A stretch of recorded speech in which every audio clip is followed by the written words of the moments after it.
Good morning. Myself Veerendran leaders.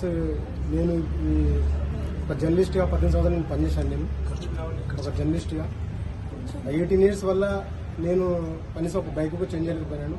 అక్కడ వచ్చేసి నా శాలరీ వచ్చేసి 25,000 ఉండే.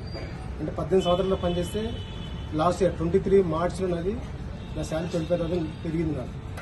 అంటే 18 సంవత్సరాలు ఎంత పని చేసినా కానీ మన శాలరీ ఎంత టెన్షన్స్.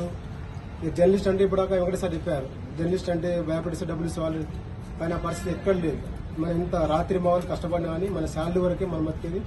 కానీ మా జీవితంలో ఇంత పెద్ద కార్యక్రమం ఎప్పుడు అనుకోలేదు మనకి. కానీ మాకు సాధ్యమైందంటే ఖచ్చితంగా ప్రతి ఒక్కరికి సాధ్యమవుతుంది.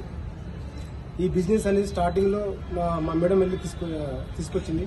నాకు తెలియదు. మా బాబు చిన్నవాడి, ఈరోజు బర్త్డే బాబు చిన్నవాడి. ఆ రోజు అయితే సాయంత్రం వెళ్ళింది, 7:00 రాలేదు. ఫోన్ చేస్తే ఫోన్ ఎత్తలేదు. ఎక్కడికి పోతే ఫోన్ ఎత్తదు, చెప్పకుండా పోతే ఫోన్ ఎత్తలేదు. నేను డౌట్ వచ్చి గీత మేడంకు ఫోన్ చేశాను. అంటే గీత మేడం నాకు చాలా నుంచి పరిచయం. మేడం 6th క్లాస్ నుంచి నాకు పరిచయం. మేడం ఫోన్ చేశాను, గీత ఇట్లా వచ్చారమ్మా అంటే వచ్చిందన్నయ్య బయటికి ఆల్రెడీ బయలుదేరని చెప్పింది. కానీ ఎందుకు వెళ్ళి నేను చెప్పలేదు నాకు. తర్వాత విస్టేజ్ అని తర్వాత చెప్పింది. తర్వాత నేను పెద్ద నమ్మలేదు. మా ఇంటికి మన గ్రేట్ లీడర్ డిఈసీడీ గుడ్డమని సార్, శ్రీనివాస్ సార్ వచ్చారు. వాళ్ళు ప్లాన్ చేస్తే నేను ఇంకా బయటికి వెళ్ళిపోయాను. నేను సార్ చెప్తుంది, సార్ ఉండి సైగా చేస్తుంది, మీ సార్ని కూర్చోమని. కానీ నేను వెళ్ళిపోయాను బయటికి.